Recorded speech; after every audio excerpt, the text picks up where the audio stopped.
반갑습니다. 네, 오늘은 히브리서를 살펴볼 차례인데 조금 순서가 바뀌게 돼서 미안합니다. 그 서론적인 문제와 1장, 2장에 나오는 본문 해석의 문제를 여러분이 보시고 또 과제물은 거기서 제출을 하시면 되겠습니다.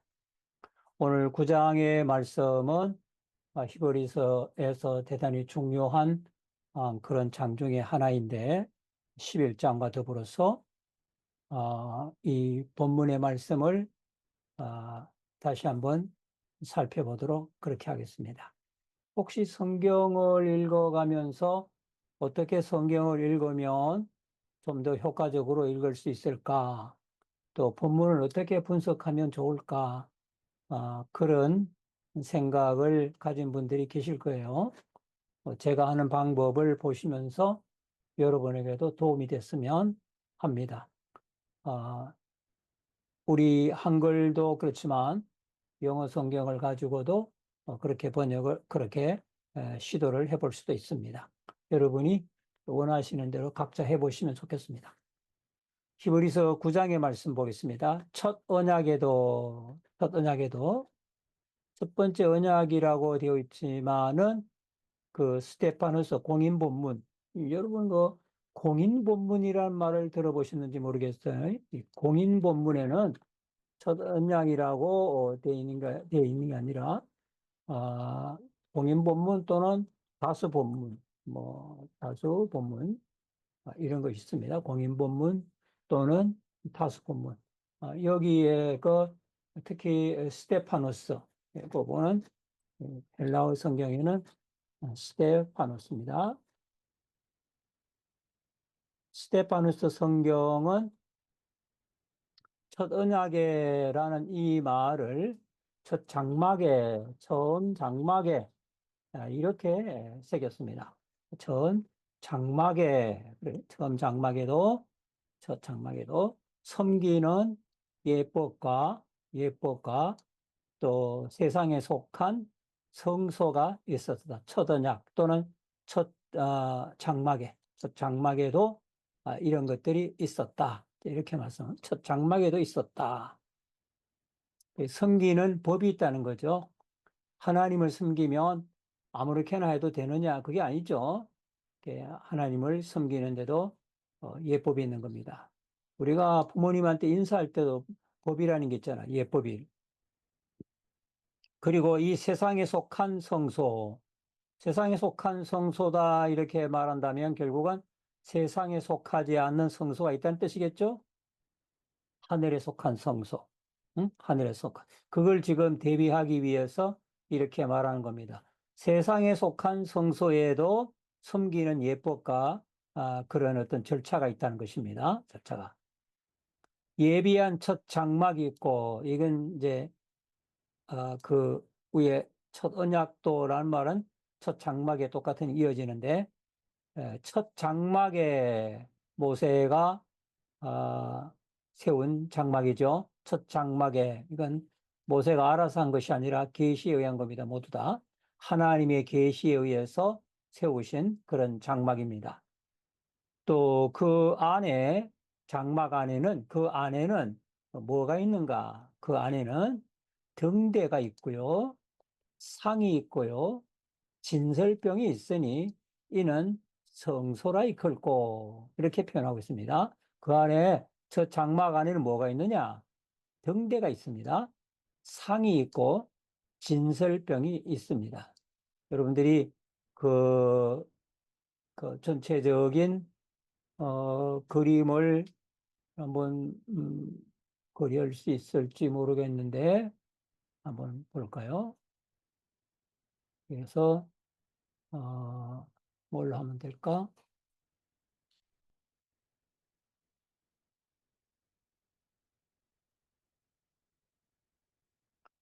첫 번째 그 성소에는 그 구조가 있죠. 그 구조를 한번 잠시만 살펴보도록 그렇게 하겠습니다. 주고 자, 이 제일 앞에, 제일 가운데 여기가 지성소라는 것이 있죠. 지성소. 지성소라고 이 앞에, 제일 가운데 앞에 있습니다. 그리고, 요 다음에가, 지성소 다음에가 성소죠. 성소. 이 성소 안에는 제일 처음에 상단이 있고, 또 왼쪽에는 등대, 뭐 또는 또 촛대라고도 말하고, 그때에는 떡상, 이게 지성소의 모습입니다.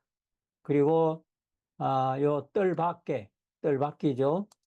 뜰 밖에는 왼쪽에 물두멍이 있고, 요건 성소고 요건 뜰 밖이에요. 그리고 여기가 번제단이 예, 번제단이 있고, 번제단 우편에서 이제 저거를 잡습니다.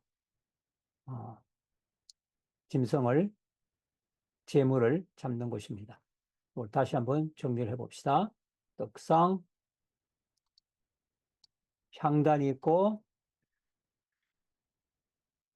그 다음에 등대가 있습니다. 등대가 있고, 그 다음에 이 성 바깥뜰에는 물두멍이 있습니다. 물두멍이 있고, 가운데는 번제단이 있고, 이 번제단 여기에서 재물을 잡습니다. 재물을 잡는 곳입니다. 번제단. 예, 전체적으로 성소는 이런 형태로 되어 있습니다. 예, 향을 피우는 그런 성도의 향이죠. 등대 또는 촛대, 그리고 떡상, 이렇게 이건 아, 물두멍이 있고요. 뭐, 솔로몬 시대는 바다라고 말했습니다. 번제단. 그리고 여기가, 성소의 뜰이고, 사방으로, 이제 뭐가 있는가 하면, 울타리가 둘러쳐 있습니다. 이 지성소 안에는 뭐가 들어있죠? 지성소 안에는, 법궤가 들어있습니다. 지성소 안에는 법궤가 들어있습니다. 법계라는 말은 여러 명칭이 많지만 일단 지성소. 그리고 지성소와 요 전체는 성소라고 말하죠. 성소. 여기 지성소. 여기가 지성소에 해당하는 곳입니다.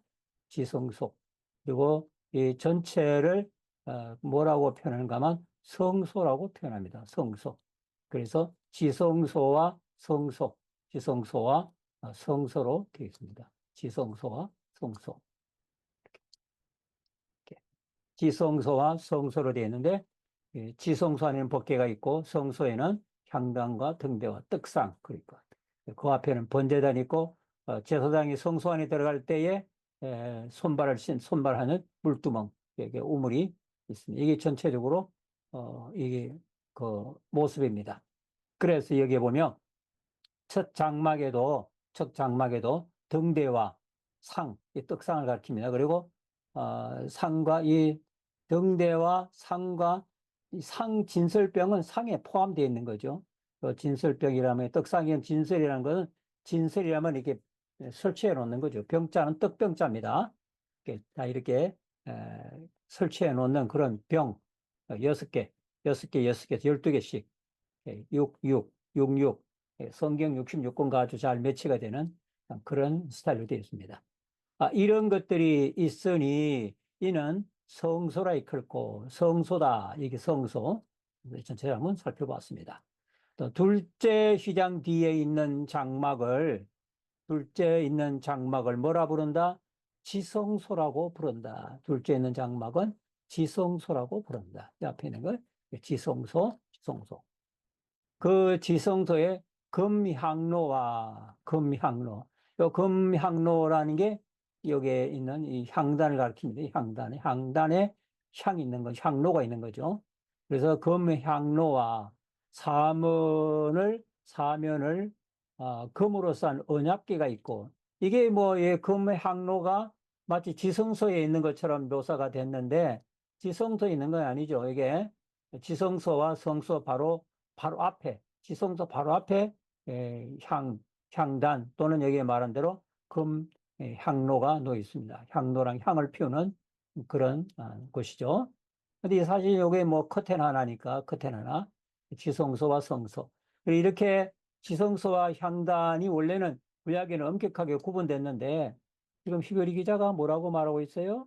이게 둘째 휘장 뒤에 장막이 지성소인데 지성소에 금향로와 언약궤가 들어있다? 이게 무슨 말이에요? 어? 좀 이상하잖아요? 이게 무엇을 의미하는 겁니까? 구약 시대에는 이렇게 지성소와 성소가 엄격하게 구분이 됐었어요. 그러나 예수님께서 자기 몸으로 지성소를 가리고 있는 커튼을 걷어치우셨잖아요. 그래서 이제 하나가 된 거예요. 성소와 지성소가 이제는 뭐요? 전부 다 지성소처럼 돼버린 거예요. 지성소. 이 세상이다. 솔로몬의 성전, 또는 모세의 성전, 모세의 해막을 비롯해서 지상에 있는 장막이 이렇게 보면 하나가 되어버린 그런 것을 볼 수 있습니다. 그래서 전에는 지성소와 성소가 엄격하게 구분됐지만은 예수님께서 죽으심으로 인해서 이 둘의 장막이 무너지게 된 거예요. 그래서 하나처럼 지고 그래서 금향로와 사면을 금으로 싼 언약궤가 있고 여기에 복궤 또는 언약궤라고도 말하고 언약궤 뭐라고 줄 수 없습니다. 증거궤라고도 말하기도 하고 그 안에는 그 언약궤 안에 뭐가 들었느냐? 만나를 당한 항아리와 아론의 지팡이와 언약의 비석이 있다. 여기에서 말하기를 몇 가지를 이야기합니까? 세 가지를 이야기해요. 한 가지, 또 두 번째는, 또 세 번째, 자, 만나를 담은 항아리, 아론의 쌍난 지팡이, 그리고 싹이 난 지팡이, 언약의 비석들이 있다. 그게 만나 항아리, 쌍난 지팡이, 언약의 비석들. 근데 사실은 이게 초기에는 이게 세 개가 다 있었어요. 초기에는. 그러나 아마 후에 가서는 요 언약의 비석들만 들어있고 나머지는 만나 항아리 그리고 아론의 쌍난 지팡이는 안 보입니다. 안 보여요. 그래서 이게 원래 이 위치가 어디에 있는가 하면 이 지성소 안에 이 법궤 안에는 어, 그 돌비석만 있고 나머지 언약 그 아론의 쌍난 지팡이와 만나 항아리는 이 지성소 법궤 밖에 있었어요. 밖에. 그런데 이 최초면 아마 그렇게 됐는데 나중에는 이동하면서 분실 우려도 있고 또 여러 가지 이유로 인해서 안에 법계 속에 집어넣지 않았겠느냐 그런 추론을 할 수 있어요. 그걸 확실한 건 없습니다. 확실히 알 수는 없어요. 그러나 후대에 가서는 그것마저도 아론의 쌍난 지팡이하고 만나 항아리도 없어지고 그다음에 십계명 두 돌판만 그 언약궤 속에 들어 있었습니다. 그러면 왜 시브리 기자가 이 언약궤 속에 만나 항아리도 들어있고 아론의 쌍난 지팡이도 들어있다고 말하느냐? 언약궤 비석만 아니라 그 이유가 5절에 보면 이렇게 말해요. 그 위에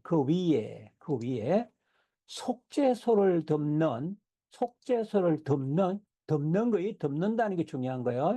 원래 이 속죄소란 말은 카파라는 그 덮다라는 그런 말에서 속죄소란 말이 나온 겁니다.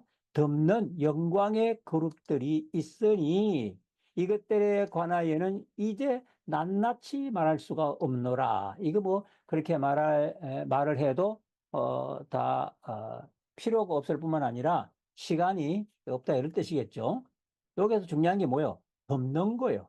속죄소를 덮었다. 뭘 덮었어요? 만일에 이 위에 세 가지가 금항아리, 아론의 쌍난 지팡이, 언약의 비석들이 법궤 속에 들어있다면 뭐요? 덮어진 거예요. 덮어진 거예요. 덮어졌어요. 이게 덮었다. 속죄소로 덮었다. 그게 왜 중요한가? 히브리 기자가 지금 어떤 의도를 가지고 이렇게 말하고 있는 것 같아요.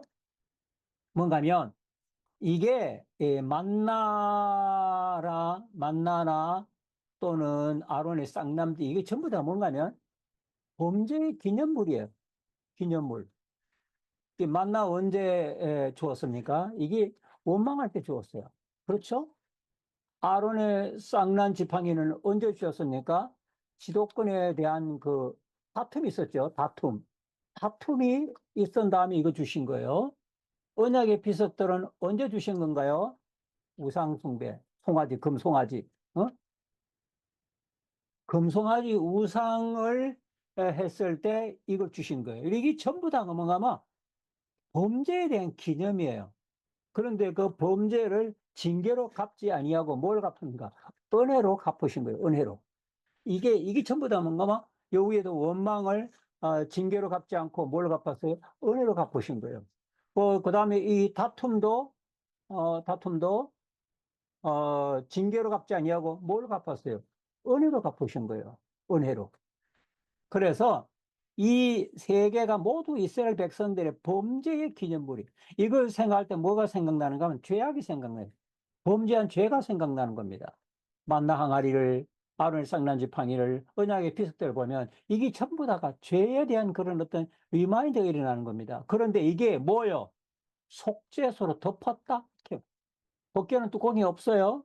이 속죄소 자체가 법궤의 뚜껑입니다. 이게 뚜껑이에요, 뚜껑. 뚜껑이 따로 있는 게 아니라, 언약궤는 뚜껑이 따로 있는 게 아니라 속죄소가 뚜껑을 대신하는 겁니다. 그 속죄소 위에서 이제 대속죄일 날 거기에 속죄가 이루어지는데, 그 속죄소 속에 이런 죄의 기념물인 이런 것들이 다 그 속에 들어있다라고 말을 함으로써 신약 시대에 우리 예수님의 피로 말미암아 이 모든 죄가 다 덮어졌음을 말하고자 하는 그런 의도가 있지 않겠나 그런 생각을 해볼 수가 있습니다. 자, 우리 저자의 속 중심을 우리가 다 알 수는 없지만은 어쨌든 이런 것들이 범죄의 기념물인데 그게 전부 다 카파로 덮였다. 속죄라는 건 덮이는 거잖아요. 죄를 덮어주는 거잖아요. 죄는 한번 지으면 없어지지 않아요. 죄는 없어지는 게 아니라 덮어버리는 거예요. 도말했다고 그러지만 도말이라는 게 페인트 칠한다는 뜻이잖아요. 그럼 페인트 칠한다고 해서 그 속에 들어있는 글씨가 없어지나요? 아니에요. 벽에 낙서가 많이 되어 있는데 페인트 칠한다 없어지는가요? 아닙니다. 가리워질 뿐이에요. 한번 죄를 지으면 죄는 없어지지 않아요. 죄는 가리워질 뿐이에요. 예수님 피로서 그냥 가려지고 하나님이 이제 없다. 그렇게 간주하시는 겁니다. 너 이제 죄 없다. 그렇게 간주하시는 것이지. 그렇다고 해서 죄가 없어지는 게 아니거든요. 죄라는 게 그렇게 심각한 거예요. 한 번 지으면 다시는 없어지지 않아요. 그냥 그대로 영구 있어요. 그래서 그 죄가 우리 영혼을 즉사시킵니다. 아담이 그랬잖아요. 죄 전에 그냥 즉사한 겁니다. 뭐 서서히 죽는 게 아니에요. 그냥 그대로 죽어요. 죄가 이렇게 무서운 이거를 예수님의 속죄의 피로 덮어주셨다는 겁니다. 이 히브리 이 9장에서 의미가 이 단번 속죄에 대한 개념이 아주 뚜렷하게 나타나는 그런 장이에요. 자, 이 모든 것을 이같이 예비하셨다. 이렇게 표현하면 예비하셨다. 예비했다. 이거 예비했다. 어? 예비한 거. 이거 예비한 거다. 누구를 위해서? 오늘 신약시대 성도들을 위해서 이거 예비한 거다. 어? 이건 그림자다. 이건 실체가 아니다. 제사장들이 항상이에요. 제사들이 항상 첫 장막에 들어가 섬기는 예를 행하고 항상입니다. 이게 뭐 전부 다 제사장들이. 그래서 구약의 제사는 항상 드리는 제사예요. 제사 드린다는 건 뭘 의미하는 거예요? 제사. 이 예를 행했다 말은 이 말은 제사를 드렸잖아요. 제사라는 의미가 뭡니까? 제사는요. 하나님께 제사를 드렸다 이 말은 죄를 전제하는 거예요. 죄가 전제되는 거예요. 죄를 전제하는 거예요. 그리고 항상 드렸다. 이게 뭐예요? 항상이라는 건? 그게 죄가 속죄가 안 된다는 거예요. 죄 속죄가. 염소와 송아지 피로는 속죄가 안 되는 거예요. 그럼 죄를 없애는 게 아니라 죄를 기억하는 거예요. 죄를 뭐요? 없애는 것이 아니라 죄를 없애는 게 기억하는 겁니다. 그러니까 구약의 제사는 조속으로 드리면서 죄를 항상 리마인드 하는 거예요. 리마인드. 없애는 게 아니라 자꾸 생각나게 하는 거예요. 그런데 이제 예수님의 속죄의 제사는 그게 아니죠. 한 번 죽으심으로 영원히 예, 속죄가 되죠. 이게 12절에 가면 그 내용이 나옵니다. 오직 둘째 장막은, 이게 첫 번째 장막이에요. 둘째 장막은, 이 둘째 장막은 지성소랄 지성소, 둘째 장막. 대제사장이 홀로, 제사장만 들어갈 수 있는 자격이 있어요. 홀로 가면 홀로. 하나입니다, 하나. 요것도 중요한 의미가 있어요. 하나 들어갑니다. 1년에 1차씩 들어가되, 1년 1차. 1년 1차란 말은 하루에 한 번이라는 뜻은 아니에요. 그 대속죄일 날 자기를 위해서 속죄를 하고 백성을 위해서 속죄하고 또 정리를 하고 이런 여러 과정을 보게 되면 적어도 서너 번은 속죄소를 들락날락 해야 하는 그런 시츄에이션이 있어 상황이 있어요. 그래서 1년에 1차란 말은 1년에 하루를 뜻하는 것이지 하루에 딱 한 번 들어간다 그런 의미는 아니에요. 몇 번 들어갔다 나갔다 해야 돼. 왜? 자기 피를 가지고 속죄해야 되고 백성의 피를 가지고 백성의 죄를 속죄해야 되고 이런 게 왔다 들락날락 하는 게 있어야 되기 때문에 1년에 하루는 하루 들어간다 이런 말이지 딱 하루에 한 번 들어간다 그런 의미는 아닙니다. 그래서 그날 하루의 죄로 모든 죄를 다 속하는 거죠. 이게 뭐예요? 이게 대속죄일이라는 대속죄일. 여러분 들어보셨죠? 대속죄일이 뭐예요? 원래 이 성소에는 부정한 사람은 들어가면 안 돼요. 백성도 부정한 사람은 들어가면 안 되고, 제사장도 부정한 사람은 들어가면 안 됩니다. 들어갈 수 없어요. 들어가면 안 되는 거예요. 그리고 부정하게 되는 사람이 뭐 일상속에 죽은 시체를 만지거나 뭐 또 병자를 만졌거나 무덤을 밟았거나 뭐 여러 가지 예기치 않게 자기가 의도하지 아니하게 자기도 모르는 사이에 부정한 사람이 되어 있을 수가 있습니다. 그 부정하게 되어 있는 그 상태 속에서 하나님의 성소에 들어가게 되거나 제사장 같은 경우에는 또 백성들은 성소에 들어가서 제물을 바치거나 이렇게 되잖아요. 그러다 보니까 성소가 원치 아니하게 본의 아니게 더럽혀지는 거예요. 더럽혀지는 거예요. 그 거룩성이 훼손되는 겁니다. 그래서 1년에 한 번, 1년에 한 번 대청소를 하는 것 마찬가지로 하나님의 성소를 정결케 하는 겁니다. 그게 바로 대속죄일입니다. 대속죄일. 1년에 한 번만 들어가는 거예요. 그러니까 이 무의식 중에 더럽혀진 성소를 깨끗하게 해서 하나님의 임재가 자기 백성 중에 계속 있도록 하는 그런 의도가 여기에 있는 겁니다. 그런데 피 없이는 아니하나니, 그렇죠? 이 들어가는 데는 피가 반드시 있어야 됩니다. 피 없이는 속죄가 없으니까. 피가 생명이죠. 피는 생명입니다. 성경에서 구약에서 계속 나타나는 거죠. 피는 생명이다. 피는 생명. 이게 아주 중요한 개념이에요. 피는 생명이요. 그래서 피가 없이는 생명이 없는 겁니다. 그래서 우리도 우리 몸도 마찬가지죠. 우리 몸의 생명은 피입니다. 피가 건강하면 건강해지고 피가 탁하면은 몸도 건강도 잃어버리게 되는 거죠. 피가 생명이다. 피가 생명이다. 피 없이는 안 된다. 이 피는 자기와 백성의 허물을 위하여 드리는 것이다. 이 피를 왜 드리느냐? 자기, 백성 두 개요. 자기. 제사장 자기를 위해서 드리는 겁니다. 왜냐하면 자기도 구약의 제사장도 자기 죄인이잖아요. 그러니까 자기를 속죄를 위해서 속죄를 먼저 해야 돼요. 그리고 난 다음에 백성의 허물을 위해서 드리는 겁니다. 두 개 다 드려요. 이게 구약 제사장의 불완전성이에요. 구약 제사장은 자기를 위해 제물을 드려야만 합니다. 이렇게 말한 이유는 신약의 제사장인 예수님은 자기를 위해서 제물을 드릴 필요는 없다. 그런 뜻이잖아. 자기를 위해서 제물을 드릴 필요는 없다. 왜? 죄를 알지도 못하신 분이니까. 죄가 없으신 분이니까. 그래서 백성의 허물을 위하여 드리는 거예요. 자기 허물만 아니라 백성의 허물을. 성령님이라고 말씀하셨어요. 성령님이. 구약 성경.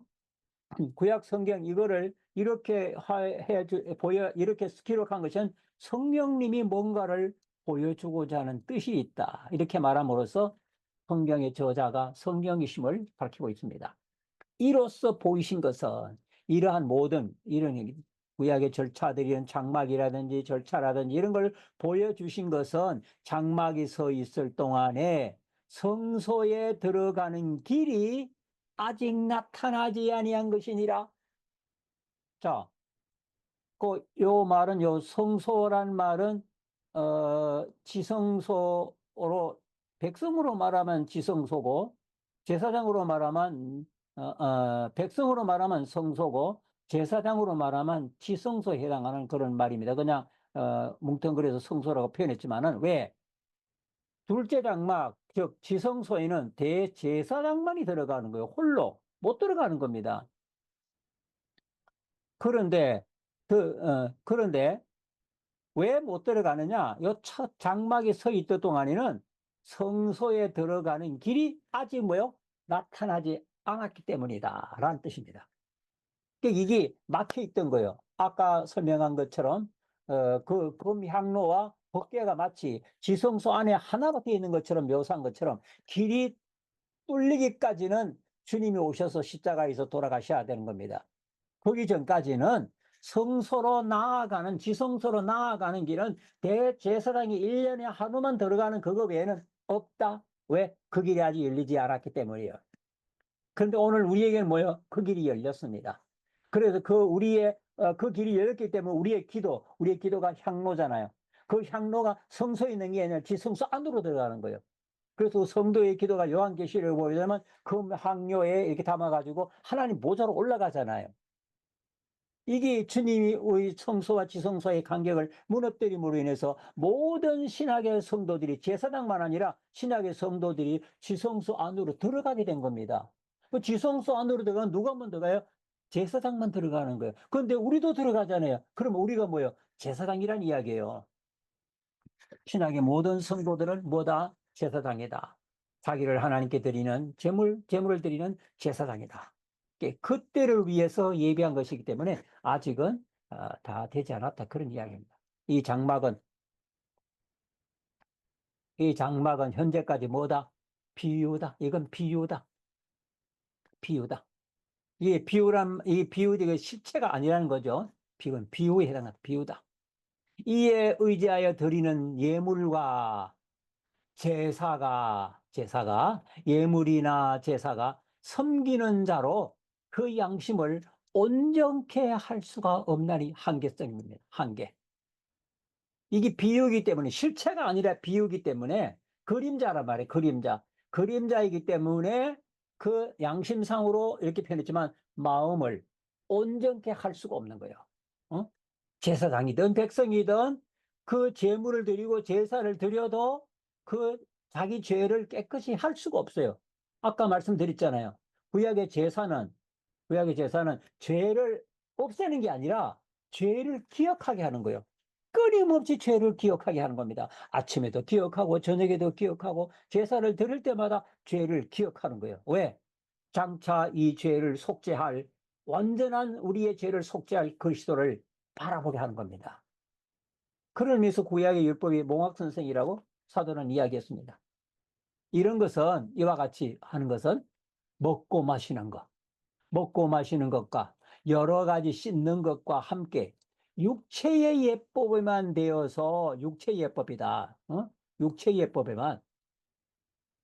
그리고 개혁할 때까지 맡겨둔 거죠. 이거는 한시적이다. 까지라는 게 뭐야? 이게 까지라는 말이 제한된 거잖아요. 이런 구약의 모든 것은 진짜 본질적으로 영혼을 깨끗하게 하는 게 아니라 그냥 육체에 관련된 의식상의 문제를, 의식상의 문제. 응?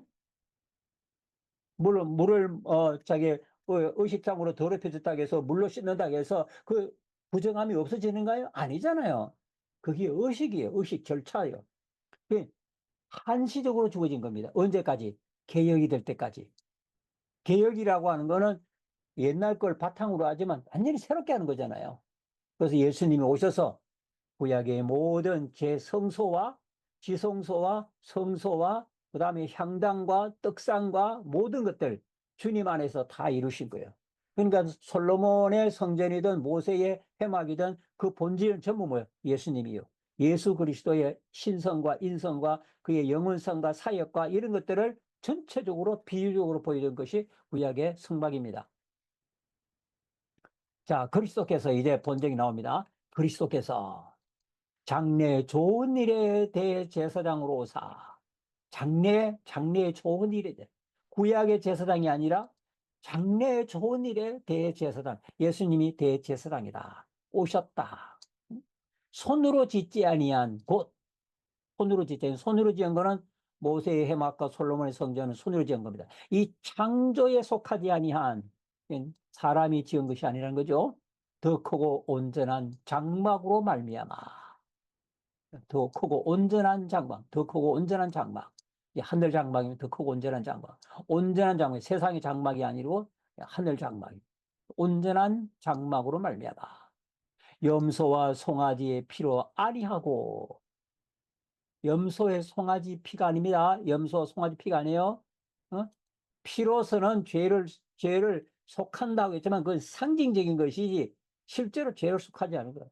피가 범벅이 돼도 그 피가 우리의 죄를 속할 수가 없어요. 죄는요, 피보다 더 강해요.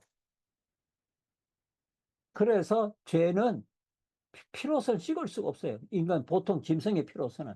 오직, 오직입니다. 오직이에요. 자기 피로, 자기 피로.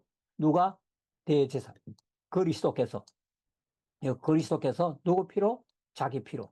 그리스도께서 자기 피로 영원한 속죄를 이루사. 영원한 속죄. 구약의 속죄는 뭐요? 의식적인 거예요. 계속 반복하잖아요. 반복. 구약의 속죄는 반복돼. 영원한 게 아닙니다. 영원한. 이 뭐요? 매일매일. 구약의 제사는 반대로 뭐요? 매일이요. 매일매일 드리는 제사입니다. 매일매일. 매일 반복되는 제사가 구약의 제사예요. 그런데 예수님 뭐요? 반복될 수가 없죠. 왜 반복될 수가 없어요? 이제 뒤에 나오지만은 반복될 수 없는 이유가 뭡니까? 예수님은 염소와 송아지로 제물을 드리는 게 아니잖아요. 뭐요? 자신을 제물로 드리는 거예요. 자신을 제물로 드리니까 반복할 수 있어요? 없는 거죠. 자신을 제물로 드리려면 죽었다가 살아나고, 죽었다가 살아나고, 죽었다가 살아나고, 죽었다가 아침에 죽고 저녁에 살아나고, 아침에 죽고 계속 이래야 되잖아요. 그게 가능해요? 안 되는 거예요. 그 예수님은 하나님이시고 우리가 똑같은 몸을 입고 세상에 오셨기 때문에 예수님은 한 번 죽으심으로써 영원히 속죄를 이루셔야 돼요. 그래서 예수님의 속죄가 영원할 수밖에 없어요. 이 문제가 이제 27절에 가면 나오는 겁니다. 한 번 죽는 것은 정한 것이다. 그 이제 의미가 무슨 의미인지를 밝혀주는 겁니다. 매일 반복되는 제사. 그러나 예수님은 뭐 제사는 뭐요? 영원한 제사. 반복 필요 없어요. 그래서 속죄를 이루사 단번에, 요 말이 아주 중요한 말입니다. 단번에요. 단번에. 단번에라는 이 단어가 무슨 말인가 하면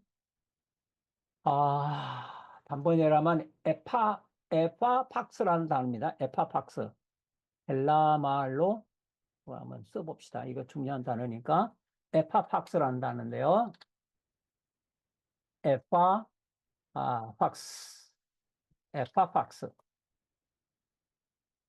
자, 에파팍스라는 것은 에피라는 것과 에피라는 전치사예요. 여기에다가 이제 이 하팍스란 말은 원스, 하나란 뜻이에요. 하나. 에피 플러스 에피 플러스 하팍스. 이게 에피 플러스 하팍스. 에피 플러스 하팍스. 이래서 에팍스라는 말이 나오는데 단번에라는 그런 뜻입니다. 그래서 여기에서 나온 말이 이제 하팍스 레고메나라는 단어가 있어요. 이 하팍스 미안합니다. 하팍스 레고메논 하팍스 레고메논 하팍스 레고메논이라는 말이 있고 복수로 쓸 때는 레고메나가 됩니다. 레고메나 이러면은 아, 하팍스 레고메나 이러면은 복수가 되는데 하팍스가 한 번이라는 뜻이잖아요. 레고맨이라면 레고 말하다는 뜻이요. 말하다는 그런 말을 말해서 분사인데 분사로 파티시플인데 한 번만 말해진 거 그것을 하팍스 레고메나 이 말은 무슨 말인가 하면 성경에 단어가 딱 한 번만 나오는 거예요.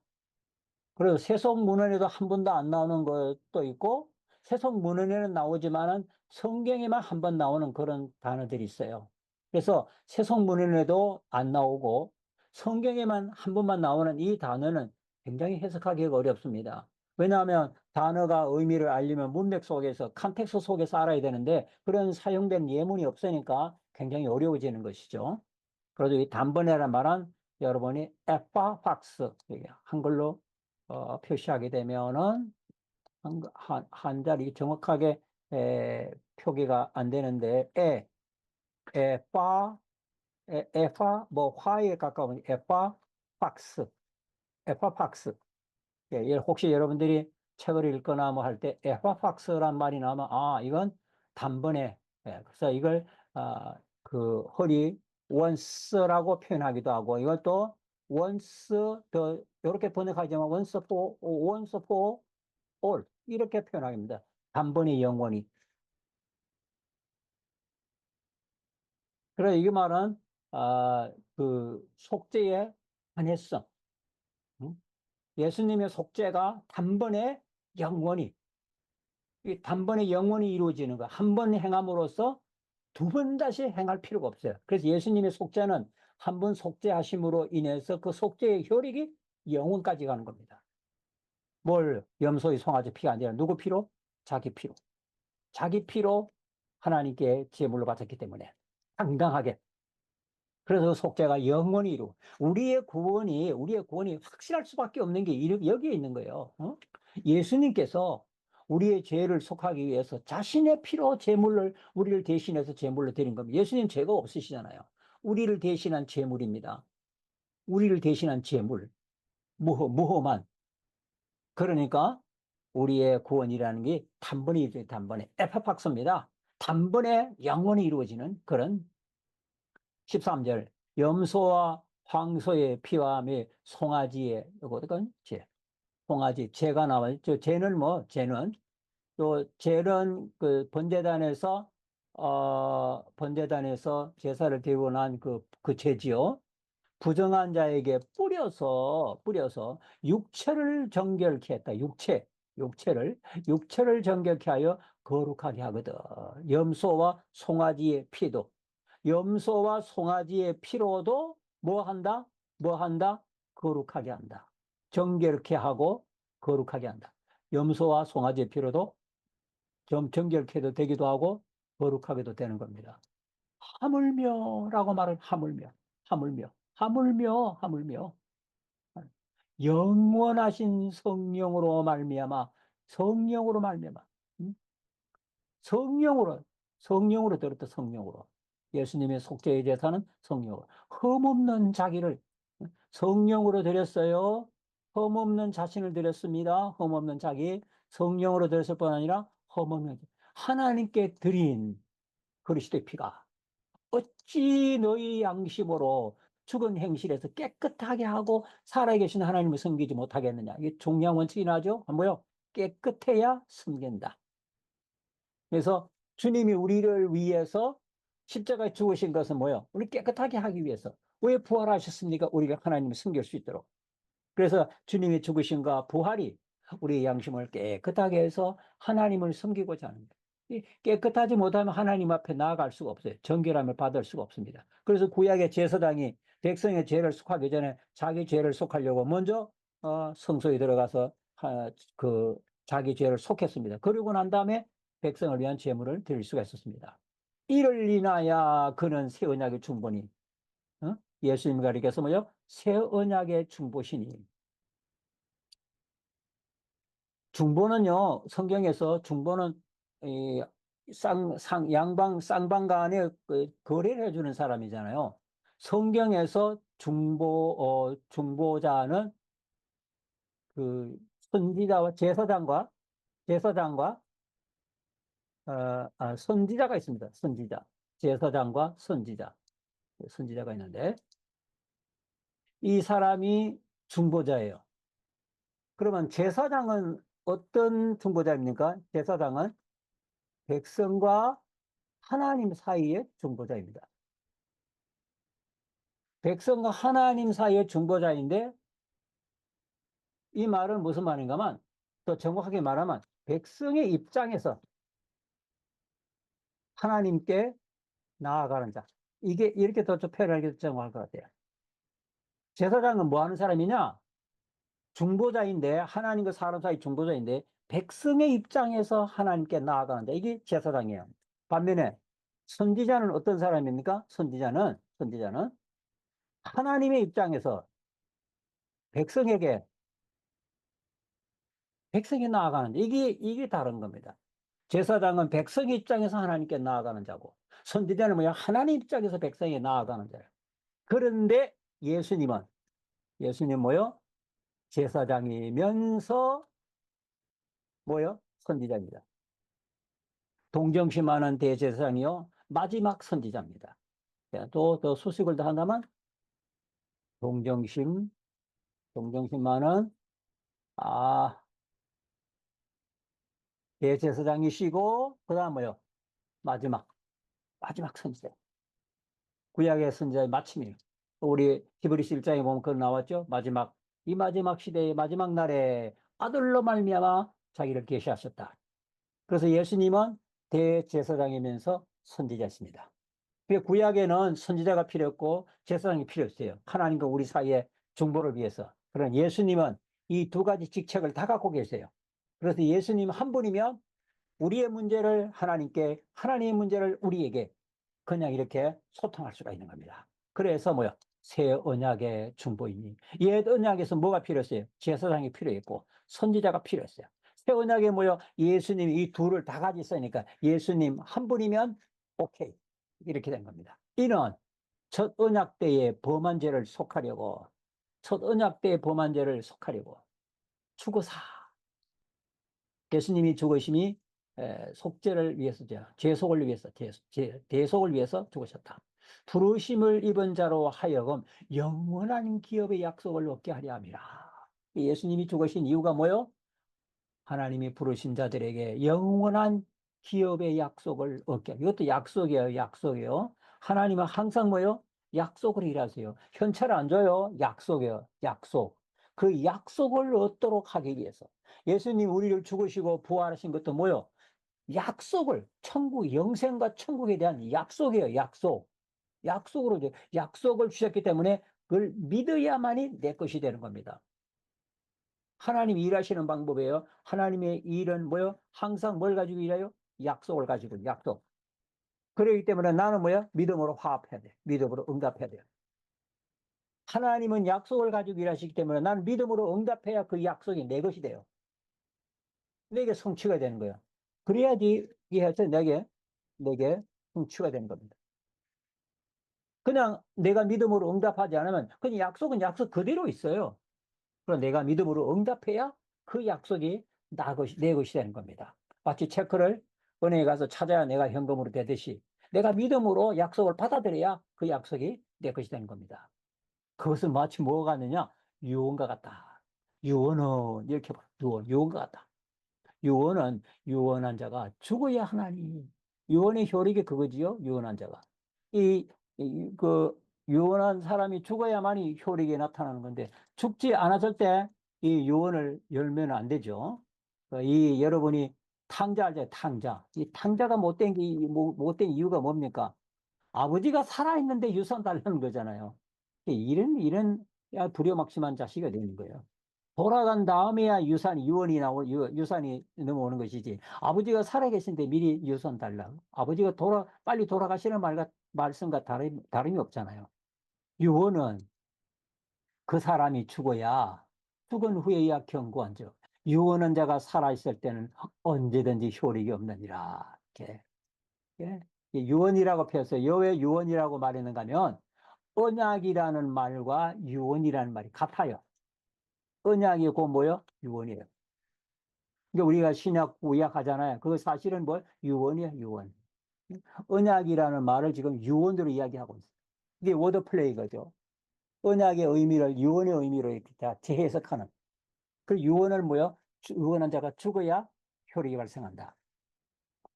이러므로 첫 언약도 피 없이 세운 것이 아니니 모든 언약은 피로서 세운 거죠. 피.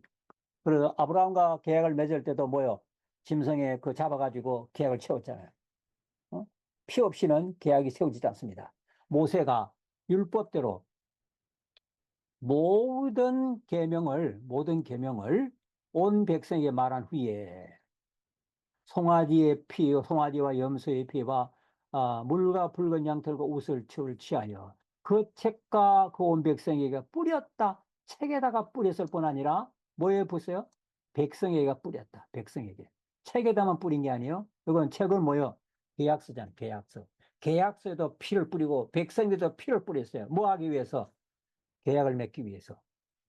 모세가 하나님과 계약을 백성과 하나님과 사이에 계약을 맺어주기 위해서 언약을 맺을 때에 피로서 그렇게 계약을 맺었다.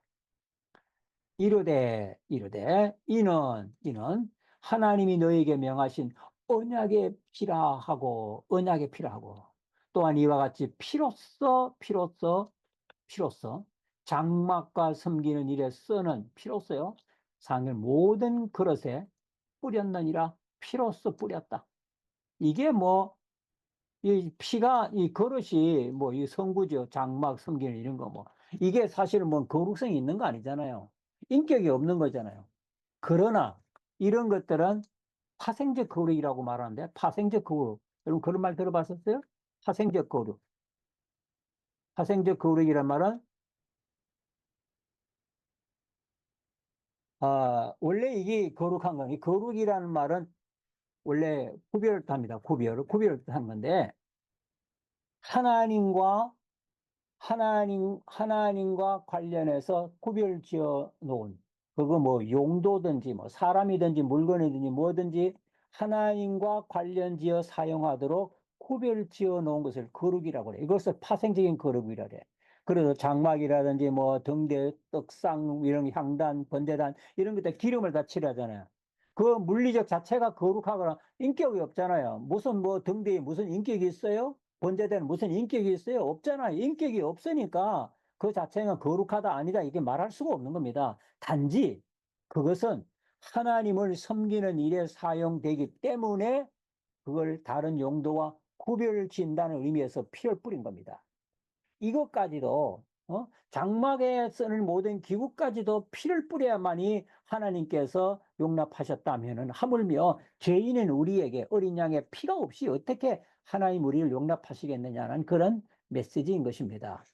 율법을 쫓아서 그의 모든 물건이 피로써 정결케 되나니 내 피 흘림 없이는 사함이 없느니라. 예? 피와 피 흘림과 속죄, 피 흘림과 속죄를 연결시켰습니다. 피 흘림 없이는 속죄가 없다. 그러므로 하늘에 있는 것들의 모형은 이거 모형이에요. 모형은 이 지상에 있는 것들은 뭐요? 모형이에요. 하늘에 있는 것들은 모형이에요. 실체가 아닙니다. 이런 것들로서 전개할 필요가 있었으나 모형은 이런 게 필요한 거예요. 그러나 하늘에 있는 것들은 하늘에 있는 것들 이런 것들보다 더 좋은 예물로 한다. 더 좋은 예물. 더 좋은 예물이 뭐겠어요? 하나님의 아들 그리스도의 피. 세상의 것은 천국의 모형이니까 염소나 송아지 피로서 이렇게 뿌려서 거룩하게 할 수 있지만 하늘 지성소는 염소와 송아지 피 가지고는 안 된다는 게 오직 뭐요? 예수 그리스도의 피만이 하늘 지성소를 정결케 하고 그래서 그곳에서 하나님을 섬길 수 있게 만든다는 거예요. 우리가 하나님을 섬길 수 있도록 하기 위해서 주님이 자기 피를 가지고 하늘 지성소에 들어가서 그곳을 거룩하게 하시고 그래서 우리가 장차 그곳에 가서 하나님을 섬길 수 있도록 그 장소를 마련해 주신 겁니다. 참으로 놀랍고 감사한 일입니다. 그리스도는 참 그림자, 참것의 그림자인 손으로 만든 성소에 들어가지 아니하고 그림은 손으로 만든 성소. 지상의 성소는 그냥 그림자예요. 그림자다. 표현이 몇 개 나왔죠? 앞에서는 뭐요? 모형이다. 그림자다. 오직 참 하늘에 들어가사 이제 우리를 위하여 하나님 앞에 나타나시고 다시 이제 나타나신다. 대제사장이 해마다 다른 것에 피로써 성소에 들어가는 것 같이 해마다 해마다 해마다 들어가는 것 같이 자주 자기를 드리려고 아니하실지니 자주 자기를 드리지 않는다. 해마다 들어가는 것처럼 그리하려면 세상을 창조할 때부터 자주 뭐요? 고난을 받았어야 할 것이로되. 그렇죠? 아까 말씀드렸죠? 자주 고난을 받아야 돼. 죽으시고 또 부활하고 죽으시고 또 부활하고 이 반복돼야 되는 겁니다. 이제 자기를 단번에 제사로 드려. 단번입니다. 더 들어. 죄를 없게 하시려고. 그래서 뭐요? 세상 끝에 나타나셨네요. 세상 끝에. 응? 세상 끝에 나타나. 그러면서 아주 중요한 구절을 말씀하시죠. 한 번 죽는 것은 사람에게 정한 것이요. 그 후에는 뭐가 있으리니? 심판이 있으리니. 왜 이 말이 왜 나왔어요? 한 번 죽는 거 사람이 정한 거다. 어? 사람은 한 번 죽게 됐다. 그걸 말하려고 한 건가요? 아니에요. 사람이 한 번 죽는다는 그걸 말하려고 얘기한 게 아닙니다. 앞에서 뭐라고 말했어요? 한 번의 제사를 드려. 예수님이 자기의 피로서 단번에 제사를 드리기 위해서 세상 끝에 나타나셨어요. 왜? 왜 세상 끝에 나타나셨어요? 예수님이 사람으로 오셨는데 사람은 한 번만 죽게 돼 있어요. 한 번만 죽는 게 사람이 정하신 거예요. 예수님도 우리와 똑같은 사람이시니까 한 번만 죽으셔야 되는 것입니다. 그래서 세상 끝에 오신 거예요. 그래서 한 번 죽는 건 사람이 정한 것이요. 그 후에는 심판이 따르니 이 말 한 것입니다. 이게 사람이 죽으면 심판받는다. 그런 의미로 하신 말씀이 아니라 예수님이 세상에 오셔서 단번에 영원한 속죄를 이룰 수밖에 없었던 것은 예수님도 우리와 같이 사람이시기 때문에 사람이라면 한 번만 죽어야 된다.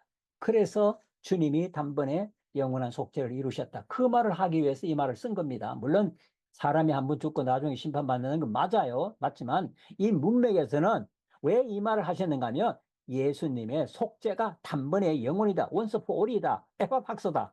그걸 말하려고 한 겁니다. 이와 같이 그리스도도 많은 사람들의 죄를 담당하시려고 한 번에 들으신 바 되셨고, 단번입니다. 이 앞에 에파팍스가 이렇게 몇 번 나왔어요. 단번에 들은 바 되었고, 구원에 이르게 하기 위하여 죄와 상관없이, 응?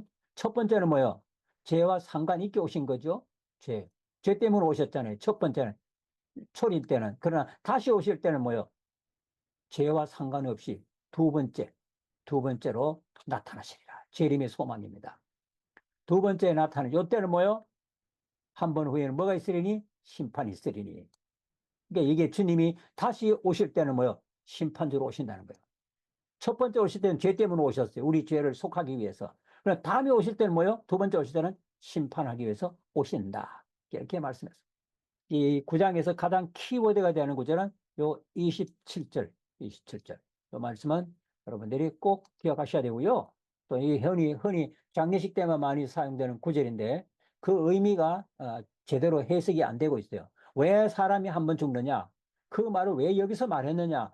예수님의 속죄가 단번에 영원히 에파팍스가 되어야 되기 때문에 어? 사람이 한 번 죽는 것은 정한 것이다. 이 말이 나오게 되었다는 거. 왜? 예수님도 우리와 똑같은 사람이시기 때문에. 응? 영혼과 육체를 가진 우리와 똑같은 사람이시기 때문에. 사람이라면 한 번 죽어야 되는데 한 번 죽음으로써 속죄를 완성해야 되니까 예수님의 속죄가 에파팍스다. 영원히 단번에 이루어진 것이다. 그런 내용이 되겠습니다. 오늘 9장의 내용 강의가 조금 길었나요? 여러분 수고하셨습니다. 감사합니다. 다음에 또 뵙도록 하겠습니다.